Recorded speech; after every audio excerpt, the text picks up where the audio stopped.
I'm really glad you're here, and today we're going to discuss about us, about Wayfare, and how to build strategic, long-term, nearshore collaboration options.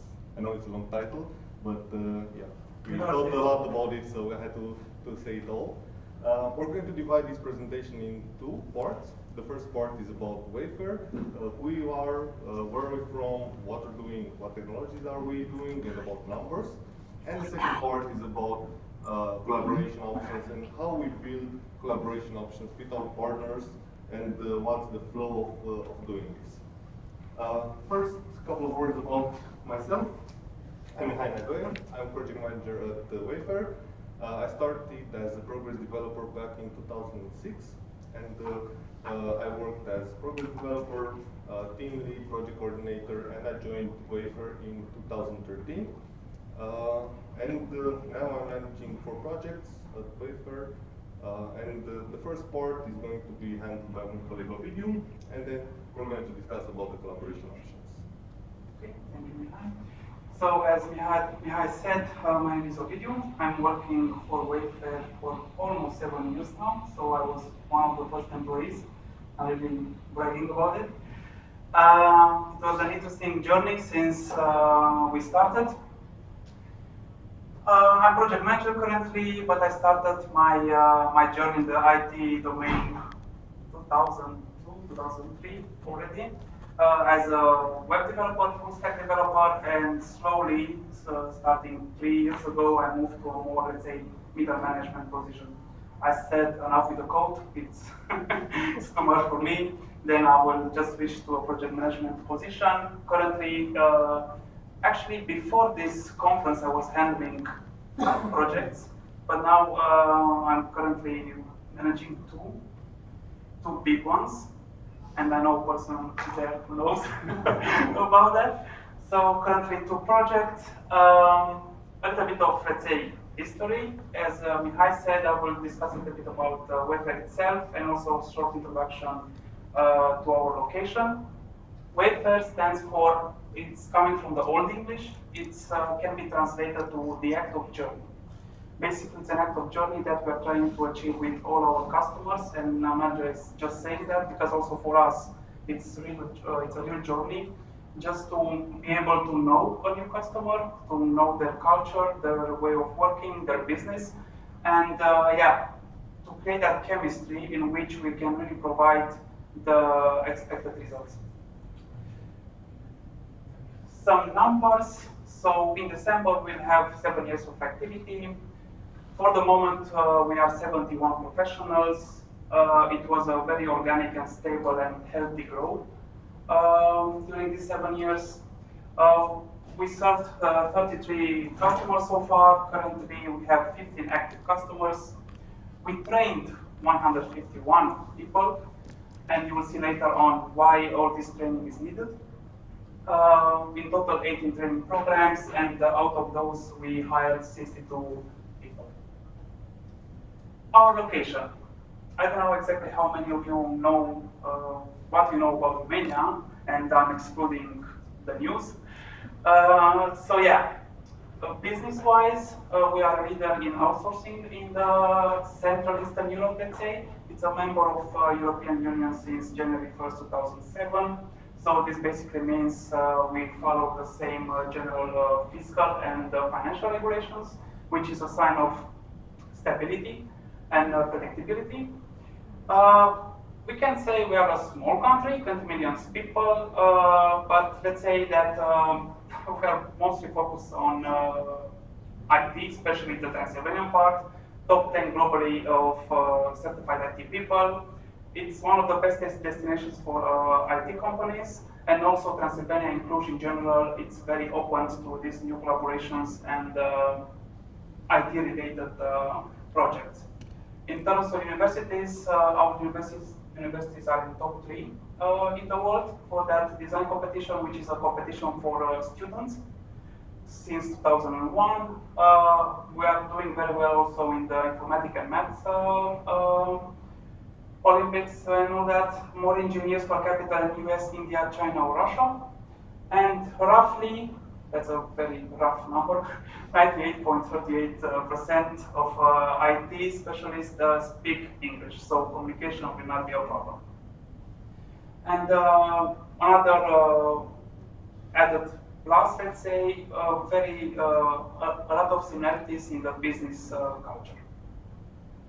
And now, more focused on the city where we're coming from, a very nice city, Cluj-Napoca, for short Cluj. We have very good flight connections because of our international airport, which is growing year by year. As I said, very good understanding of West European culture. After Bucharest, Bucharest being the capital, Cluj-Napoca is the second largest city in Romania, also by inhabitants, but also by number of IT companies. You could say that it's top one in outsourcing hub in the Central Eastern Europe. We have a strong focus on education, roughly 1,700 ITNC graduates yearly. It's second richest after the capital. And also the public authorities and local leaders are somehow more open in developing new relations regarding business. Okay. In terms of academic environments, we have two major universities, Babeș-Bolyai and the Technical University. As a small side note, I was debating with Mihail before the presentation if I want to tell the Babeș-Bolyai joke, but I will tell it. They have a bus, and on one side it says Babeș-Bolyai, and as you said, it's written Babes. It's coming from Hungarian, it's spelled Babeș. But can you imagine the disappointment of a truck, of a bus going to the highway and you see babes, and it's just full of IT guys. But yeah, so it's Babeș and Babes. We have a lot of tech events, Romanian Testing Conference, Pennsylvania, IT Camp, IT Days, Code Camp, a lot of, so you are not bored being the IT person over there. And of course, we have also the informal school of IT, which basically it's a way of helping people which didn't start in the IT domain to shift from one domain to another. So it's very easy to have a start in this IT sector. Now a little bit of our recruitment process. We like to say that we are selective, but selective in a good way, which means that we analyze and evaluate, let's say, also the technical skills, also the soft skills, but also the language skills. In this way, we are sure that every person who's on board at Wayfare is a good fit also in the team, also in the entire company, but also we are, let's say, relaxed when they have the first contact or all the contacts with our customers. It has to be an anonymous decision, starting from defining the profile for the required role, then attracting the right persons, doing the final refinement, and selecting the right candidates, and at the end, the final step, hiring someone. As recruiting channels, we are using the internal database, let's say, and internal connections. Then, of course, we are attending a lot of job shops. There are 3 or 4 major job shops, job fairs in Cluj yearly. And then social network, professional network, recommendations, and our website. The focus is on open edge technologies. As you can see here, so 76% of our technologies is progress open edge. Then, of course, we have also projects in other technologies. And in terms of team balance and team seniority, 34% seniors, 34 juniors, and 32 mids. The attrition rate for this year, these are the numbers, so I think we are doing very well, taking into account the very dynamic market in the IT sector in Cluj. A lot of companies, a lot of big companies, and the dynamic is very high. In the beginning, I was mentioning about all those trainings that we have done, and that's because Progress Open Edge, compared to the other technologies like Java, .NET, C#, they are not taught in universities or in high schools. So that's why we like it or not, we are forced to train our own Open Edge future colleagues. So, as I said, 80 training programs, 151 people trained, and the rate of hiring 42%. All three main, let's say, skills have to be met, let's say, in order to be part of our team. Like I said, we are selective, but in a good way. In terms of customers, yeah, we have served so far customers from different areas, finance, also government, product development. Yeah, these are some of the customers we were honored, let's say, to work with. Some of them are still part of our journey. In terms of technologies, once again, the focus is on Open Edge. All kind of tools which are in the Open Edge suite.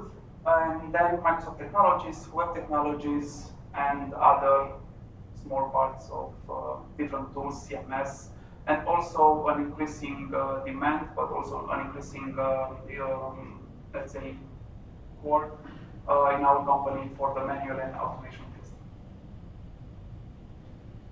Yes, and now this was the introduction, a little bit about Wayfare, a little bit about Romania and Cluj, and our way of recruiting and training our people. And now Mihail will take over in going a little bit into more details about our way of working.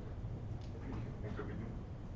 Okay, let's discuss about the collaboration options and how to build nearshore long-term collaborations. A bit of a summary, what we're going to discuss next.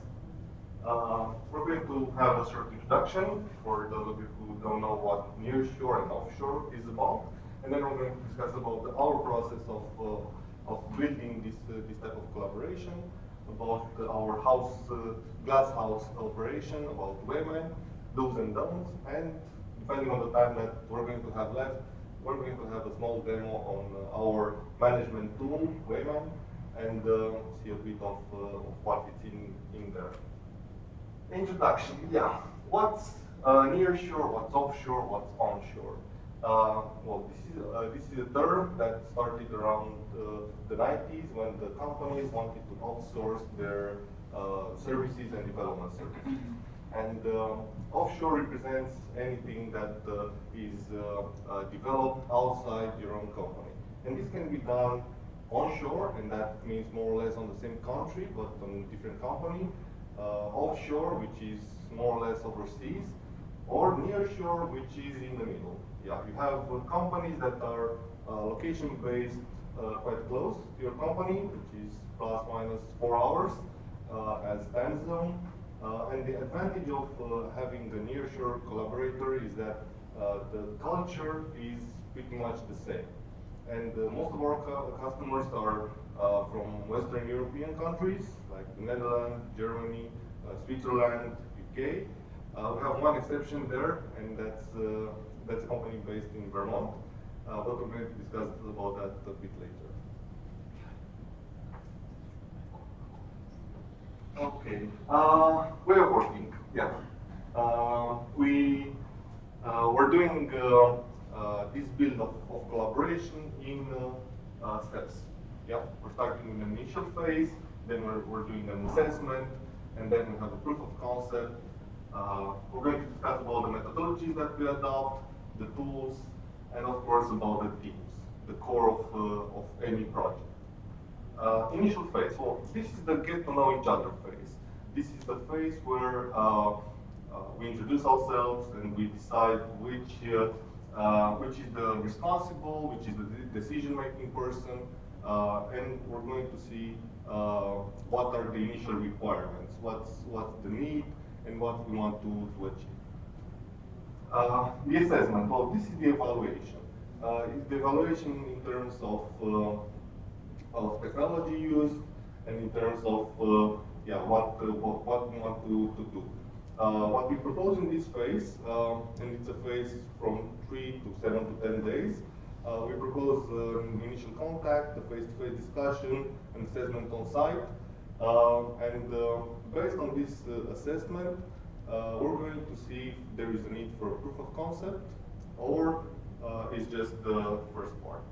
The output of the assessment usually is a document where we have all written in a nice way with all the requirements described. The next step is the proof of concept. Yeah, we called it or iteration 0, even though if you're from the progress world, it's not a zero-based language. The proof of concept should be a production-ready iteration. Yeah. If there is a project, a new project, then this should be the setup configuration phase. In the proof of concept, you can start with the design sprint. And if you have worked with design sprints, this is a concept that you can also check tomorrow. We have a presentation about that, where you have 1 week in defining the problem and seeing which are the solutions for that. And the result for the proof of concept should be as resistant as this helmet. I hope the PLC company really does good helmets. It does. Okay. Methodologies we use. We usually are promoting agile methodologies, Scrum, Kanban. We're flexible, of course, and we can follow waterfall or Six Sigma, Lean. There are all kinds of methodologies that we use, but we're focusing, and this is one of the reasons that I mentioned iteration 0, we're focusing on agile and Scrum methodologies. And to use these methodologies, we need tools. Yeah. Well, not this kind of tools. The tools we use for our development are based on Atlassian tools. We are promoting most of the times Jira and Confluence. Most of our clients are using them together with Git, but we have projects where we use Redmine, SVN, DFS, all kinds of combinations, roundtable. It's an open discussion on this topic. Okay, balanced teams. So what we want to achieve in the end is a working project. And for this, we take extra care of allocating the correct people to the correct project. We want to have mixed teams, and having less experienced team members together with more experienced team members ensures that there is a correct growth for each of them. And for this, we need to have a match. We need to have a match between projects and people, and projects and skills of the people. And having the match, and having the correct match in the team means you're having well-functioning teams. And when well-functioning teams have the correct output in project, and people could have fun together. And I've selected some of the pictures with our teams. I've been fun together with our clients. Lots of beer involved, of course, and visited the botanical garden. But one question that we have to answer is how people working together would have fun. What's the foundation of this? Where does it come from? And the answer for this is trust. In order to work together, well, you need to have trust. And the trust is the foundation of the collaboration. But how do you achieve trust? You have a team which is probably 2,000 kilometers away. How do you build on that? And how we do it, it's all about transparency. We have a picture of a glass house, and here is where our internal tools come in place. Here is where Wayfare, which is our internal built-in tool, provides a management view inside the teams. And what we do with our tool is that we provide each and every customer of us a view of what happens with their team when everybody is available, when it's in the office, when it's not in the office. It's like having a colleague next floor, but that colleague is actually hundreds of kilometers away. A couple of screenshots from our tool. Please go to the first one. Yeah, so you can see here we have a list of anonymized employees. They're all from the Doe family. And you can see here the allocation of each of these members. these are full-timers, and you can see the PH means paid holiday. That means that the person is not available on that specific day. And you can see if you have a part-timer, you can see the times when that person is in the office. Yeah, you can see also reports about that, and also about seeing in the future and having a plan when your team is going to be available or not.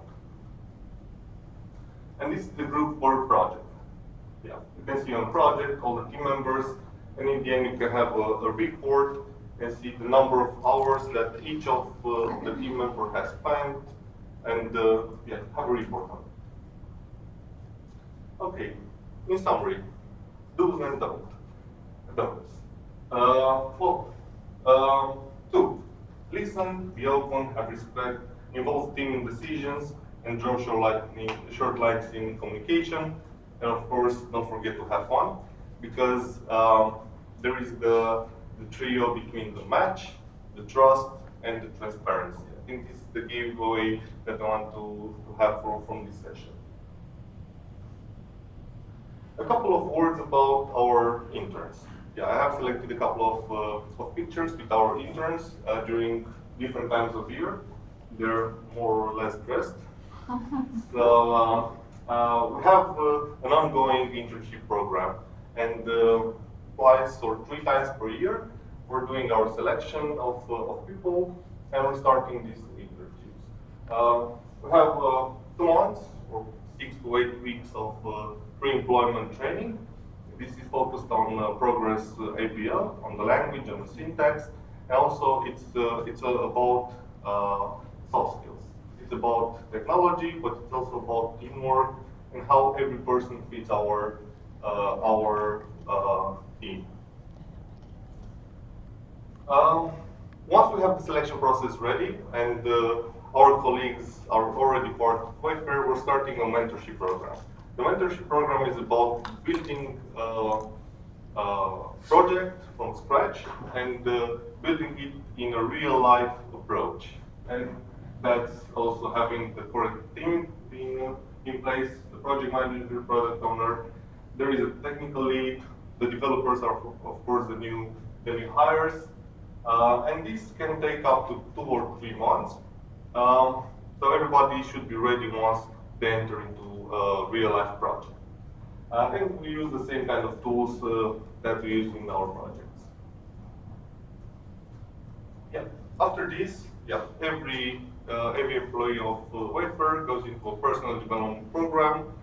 This refers to performance management framework, soft skill trainings, language skill trainings, knowledge sessions and workshops, and participations to technical events such as Progress User Group. And one of our part module is the R&D department.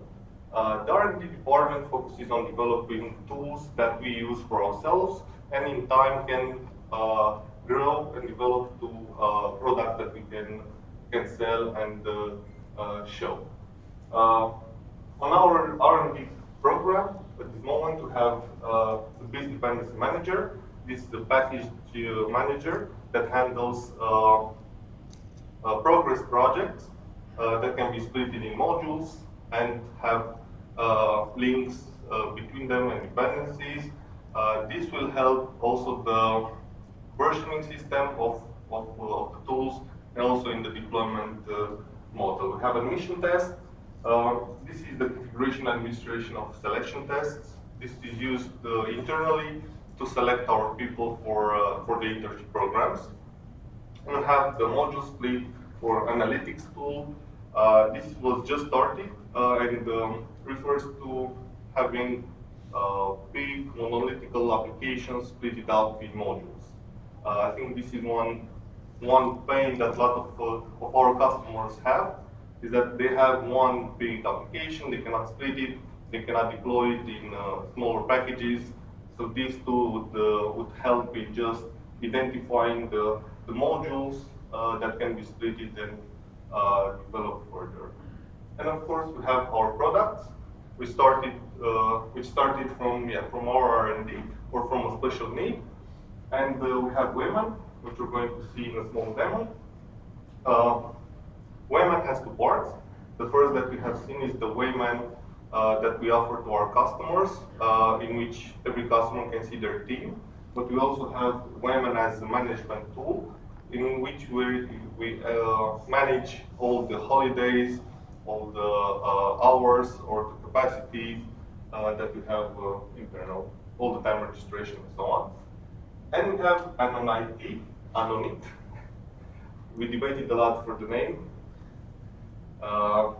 This is a tool that will anonymize your production database to a test database. According to the GDPR tool, the GDPR regulation, you need to have anonymized data in your database, in your test database. You're not allowed to have any production data there. So this is a tool that converts all the data from the production database into test data that is very similar to real-life data. It uses dictionaries, it uses rules, it translates emails, and so on. And this works only for progress databases because it goes to the internal files of progress. Okay, a small demo on Wayman. Okay, I will do a demo, and please allow me to have stuff to sit. It will be easier to handle the computer with the mouse.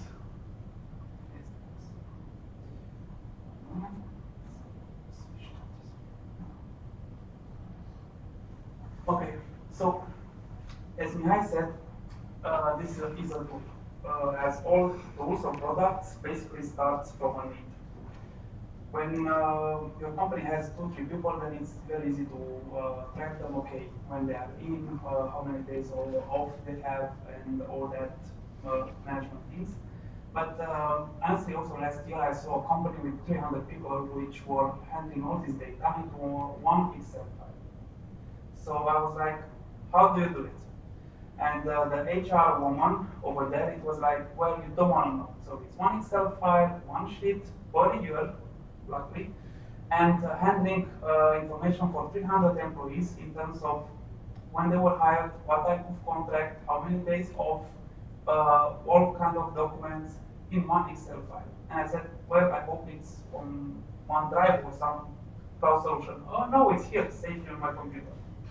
Okay, so we're not going into too many details.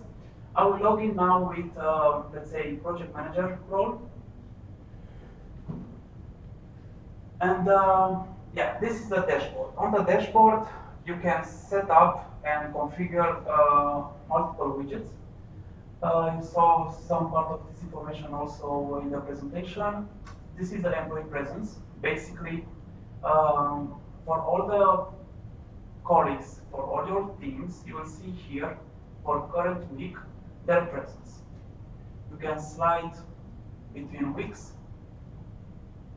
and you will see their presence.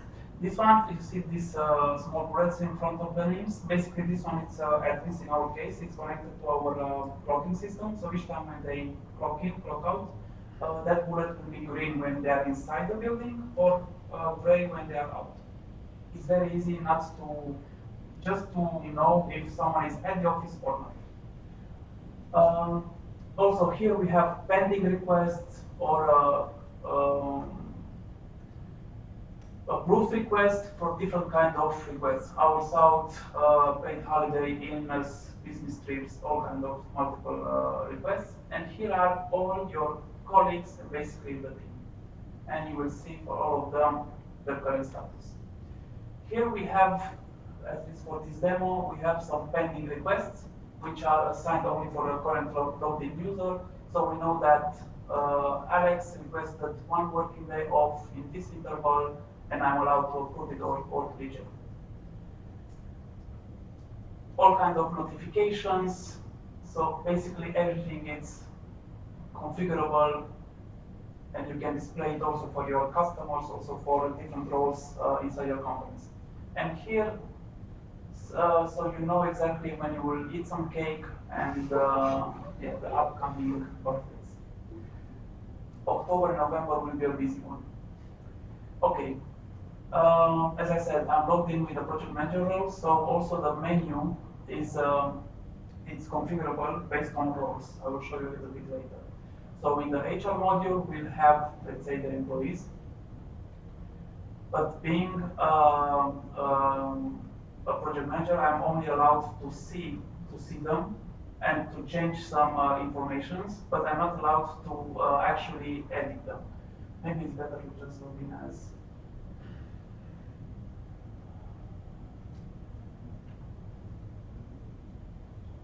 as a root. Here you can see the list increased, so I'm with a super user with the root account. So here I can see all the employees.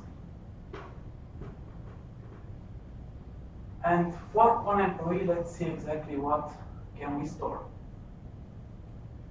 So imagine everything that I will show you now handled in one Excel file. Contact information, contracts, documents, all kind of existing documents or archive documents.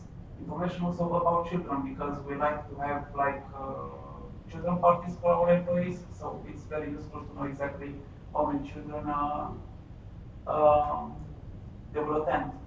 Education information, some internal notes, leave days, inventory objects, also using Wayfare. We are tracking all, starting from chairs, desks, mouse, webcams, monitors, all kind of inventory objects, including licenses. And also, we are generating the resumes, which are also sending to our customers using the Wayfare. Contract management, as the title says, is handling all the contracts. In the attendance, we have all the absence requests. And let's just try to create one just to see. So all kind of absence types. Basically, the flow is each employee is triggering an absence request. Okay, I need a day off, or depending on the absence type, and the manager will approve it or not. Go back. And all this is also related and connected to sending notification via emails. Hours out, it's a concept. I don't know exactly how many companies have it, but at least in Romania it's useful and used. Just need a couple of hours to get out of the office, solve some personal things, and then go back. It's very easy just to register this, and yeah, it's easy to track. We have also part of KPI management, evaluations. In the reports, we have skill metrics that is very useful when you're doing an assessment. And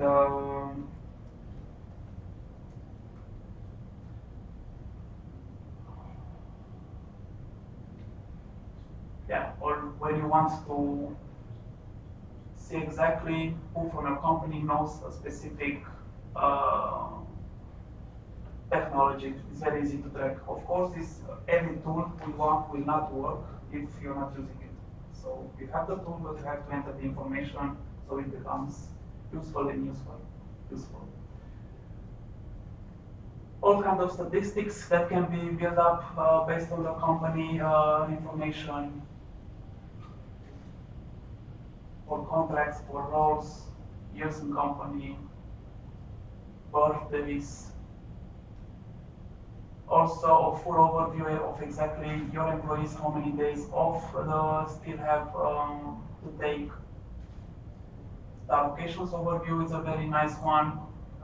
Per project, you can see exactly who was allocated and when, for what interval, and what allocation and what rate type and all that. Some estimations and comparison between worked and actual worked hours and planned hours. For the customers, of course, you can create a list of customers, then you can create projects and assign to them. Basically, you are handling information about customers. For the inventory, as I said, it's about inventory management, tracking everything that you have in the company.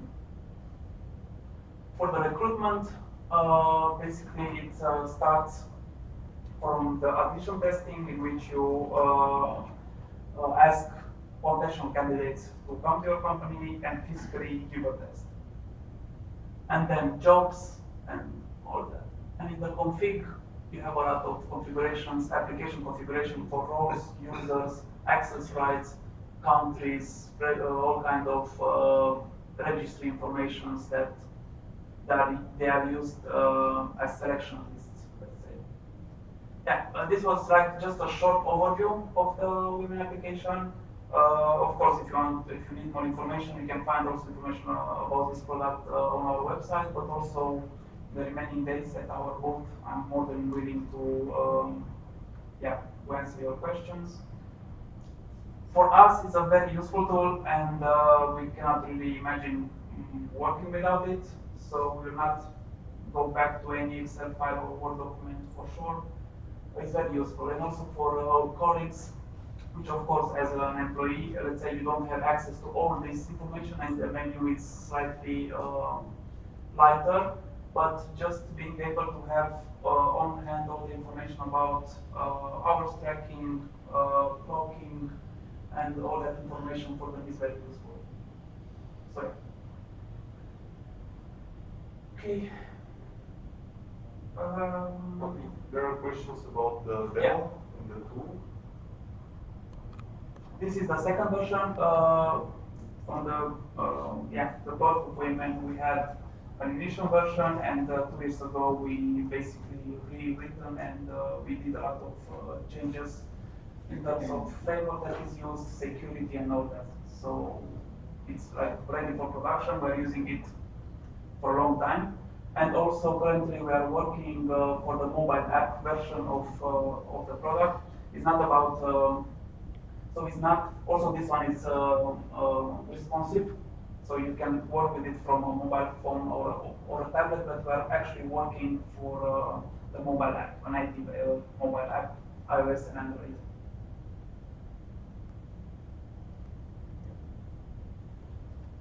Question? What's the reason why you made this in the first place and not bought something that already existed? We were searching for something to really be able to handle all our needs. So starting from just employee management, then to inventory, then to contracts, projects, and all that. At least us, we were not really able to find something who really suits our needs. And one of the reasons is that first we can add, besides the employees management that we have, we can add also modules like admission tests. That's the first step of having someone onboarding our team. So we're currently also developing on the tool and integrate it from the first step that the person comes to us or sends a CV forward to being a part of the team, and then have the performance evaluation framework integrating the team evaluations and see the development of each of our employees. So that's one reason for that. So we're trying to get rid of all the, let's say, third-party tools which are not really needed. I'm not referring to get rid of Jira and things like that, so we're not trying to recreate Jira. But in terms of internal management, at least for the HR department and our financial department, it was very important to have all the information in one place. When you are issuing your invoice, for example, you really need to know on one click exactly how many hours you deliver, and not to base all your calculations on 2-3 tools and all that. So that was the main idea, to have everything very accessible in one place and very quickly to check and to see the information. And also that's why we're thinking to provide access also to our customers to it, because it's not, we don't hide anything. So that's why it allows also creating dedicated roles for the customers. The customers will receive an administrator user for their account, and they are able also to create multiple users for their company. So just to see information about their project, the teams, hours, and all that. Is it made by its special team inside your organization or? We did not So it's built internally. Yeah. Yeah, you said, but the people who work on this software also work for client software or for your customers? Yes.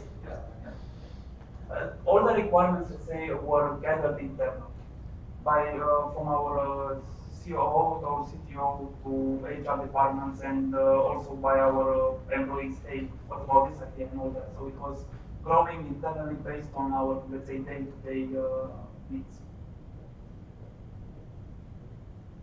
Are the logging hours also in Jira? Well, the hours are logged in also in the client system. Most of the times we have clients that require to have the hours keyed in for their project in their own system. So yeah. Which tool are you using for invoicing? This one? For invoicing, this is the tool that we use. And we have also the hours keyed in a Redmine environment. But I want to make a small note about there are two types of hours, let's say. The clocking hours, which basically is the moment in which the person is entering the building and exiting the building, and the work hours.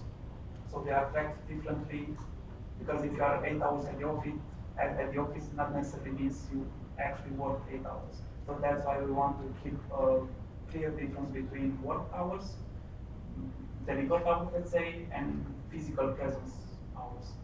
So that's why the tool is connected to our clocking system, patches, and then it imports hours either from external parties, Jira, Redmine, or whatever. And also you can have a situation in which a person works on two projects, part-time on project, part-time on project, and then of course that person would have to key in the hours for the specific client in a different way. And when easy track from progress is involved, then it's even more fun. That's more fun also. Yeah.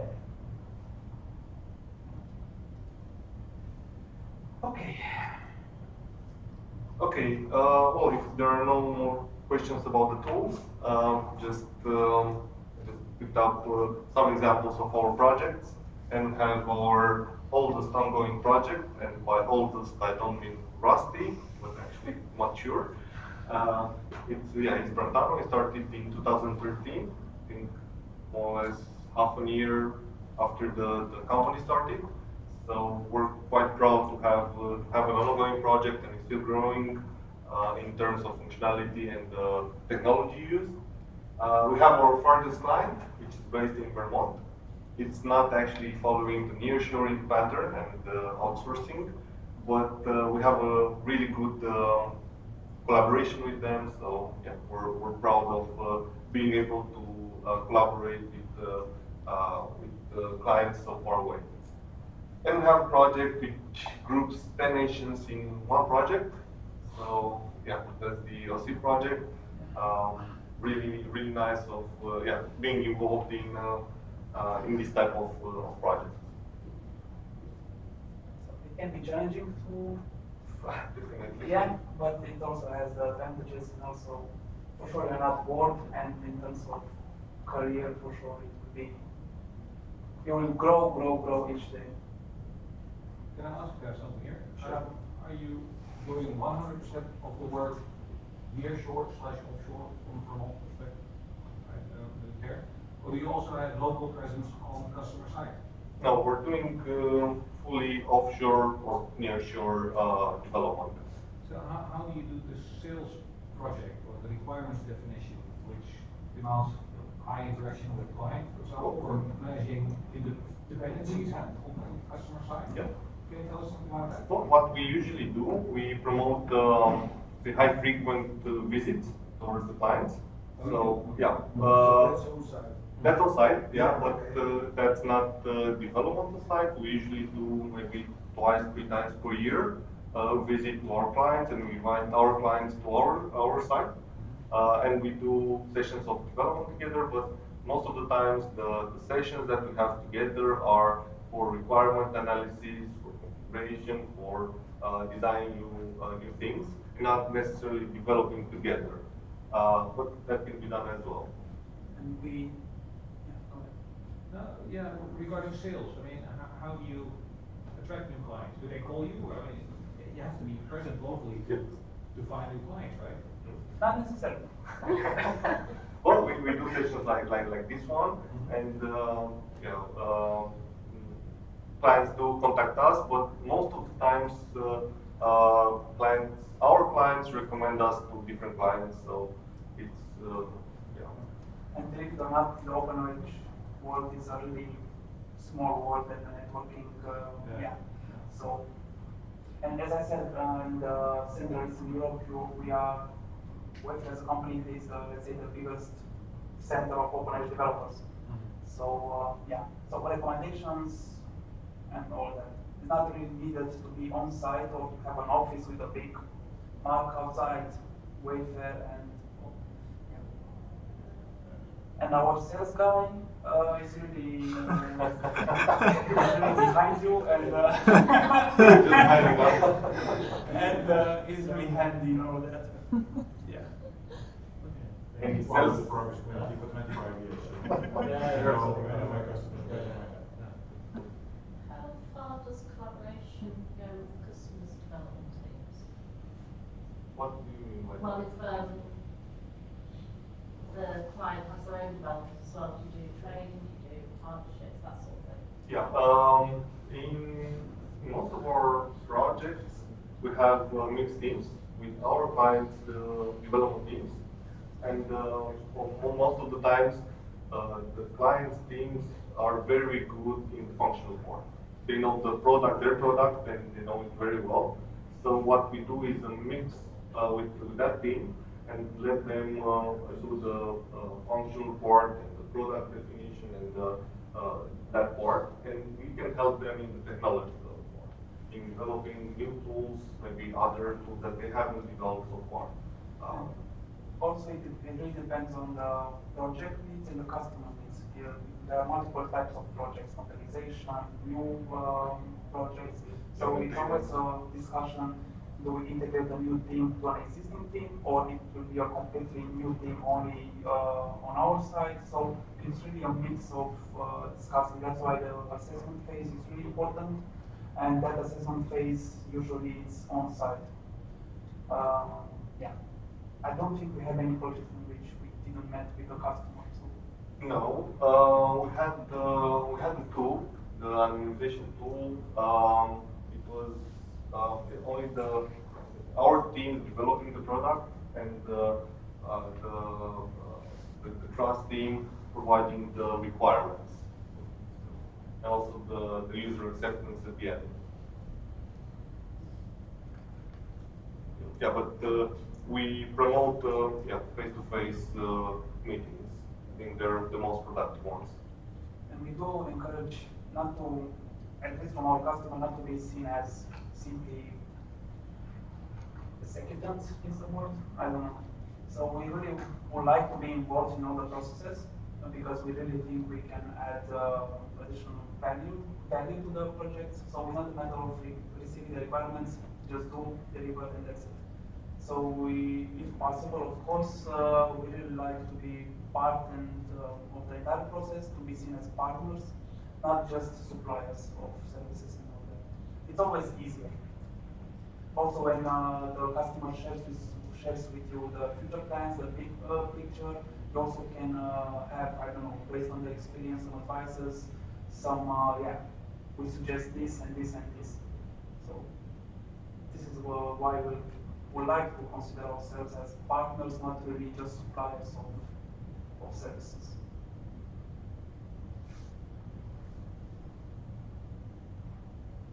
Okay, other questions?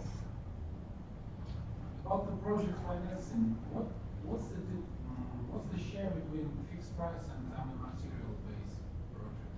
Can you share? What we're in the discussion is about long-term collaborations. We don't really have a lot of fixed price projects.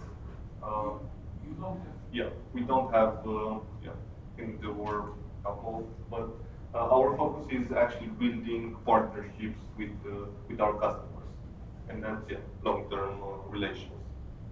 The fixed price can be very, very complicated. I mean, you really need requirements from A to Z, really well written, and also to see exactly who is giving from his side and what. Because I don't met so far a project can be who was completely written from A to Z and without other changes or modifications along the way. So that's why fixed price, I don't think it's really possible. Maybe if you are building a website. But Yeah. If you have a clear requirement to start, okay, you can do it. But most of the time, requirements change, technology changes.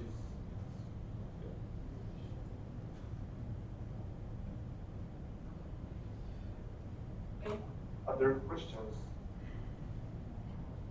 So you've talked about knowing the culture, the West culture. I was wondering what are you doing to break that barrier, the cultural one? Break the culture barrier. Yes, what are your ways? I would say there is a cultural barrier because most of our clients are Western European countries. I don't think there is actually a cultural barrier between us and Western Europe. So it's not Can you one explain thing. examples? Can you explain examples Examples. of culture difference? No, this is what I'm saying, that there is no real cultural difference between Romania and Western countries in Europe. Okay. It's pretty much the same culture. Okay. For example, with Dutch people, they are very straightforward. Yeah, I that's don't- what I I mean.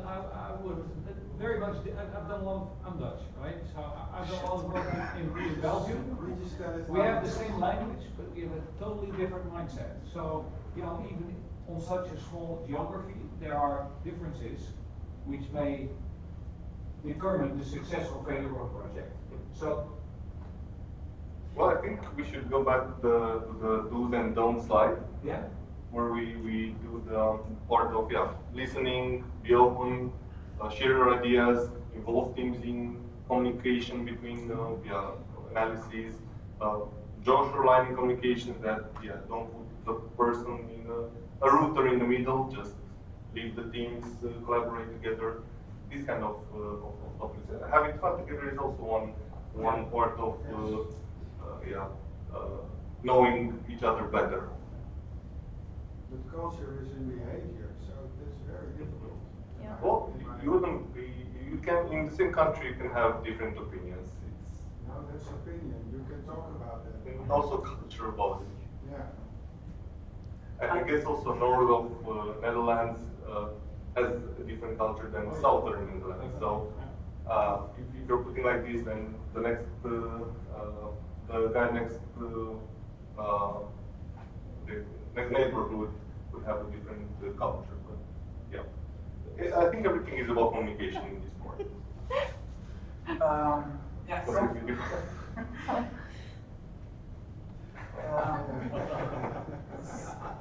so far, really, I didn't had any bad experience with Okay. with all kind of cultural differences. Like I said, I wanted to say about the Dutch people.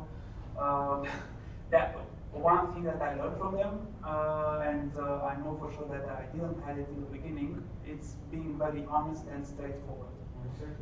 Exactly. It's nothing personal. It's just business. And this is one thing that I learned from them. And I think with all the new generations which are rising, let's say, that different cultures are not really, they don't have this barriers in between. We as a nation, we have this old heritage from former times in which we were like, let's say, used not to say no or not to raise our heads and things like that. But with the new generations coming, I don't think this is it's an issue. And that's why it's very important to meet face to face the persons. And it's totally different after you have a Skype conversation or a GoToMeeting or something like that, and then you actually sit at the table with someone and discuss with him, and you will see a big difference for the future calls. Just putting a name, a face next to the name. It's so far no issues. Yeah, I'm worried. And I don't want to go into that discussion with other, let's say, outsourcing powers where the cultural difference is really, it's a difference with eastern parts and all that. But at least being in Europe, eastern part of Europe is not a problem. And from what I experienced, yeah, there are all kind of known things about Romania, and it's really interesting to see persons who never visit us, that maybe they were never in Romania or never in Cluj, and after their first visit, yeah, to see, okay, it's different. What did you expect? I mean, we have lights, we have streets, we have everything. So it's really important to have this at least initial contact. And that's why 2 times per year we really try to meet, regardless where, with our customers. With the entire team or just you? The entire team.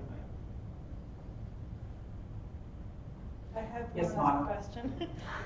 So, for example, we have a customer that's from Australia, and like you, for the rest of the clients, we see them also twice a year. But with them, it's a bit hard for us. So only the CEO is coming once a year to us. How do you handle that situation? Not being able to meet them, to create that bond. Not being able because of what?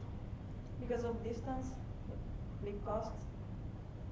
Okay, so if the cost, the budget is a problem, and also the time difference and all that, then we have to settle with that. But I don't think, so far we didn't have this issue, let's say. Also with Vermont, in the assessment phase, Mihail with another colleague were there for 2 weeks. So Yeah, and we had the development team, the largest part of the development team coming here. So that didn't answer. I think that's the No, first problem is. theoretically, if you would have that problem, how would you solve it? To put it this way. Well, go to meeting and Skype and all that, audio, video discussions, it will help also. But if you're going with that scenario that it's impossible to meet, then we'll stick to the advantages of the technology. Maybe you should define first the problem. What's the problem with your customer? Okay. Okay, well, I think we're out of time. If there are no more questions, or if there are any more questions, you should join us at the booth, at the expo part. And yeah, if you have any questions about the tools or what we're doing, we're going to wait for you there. Thank you very much for being here.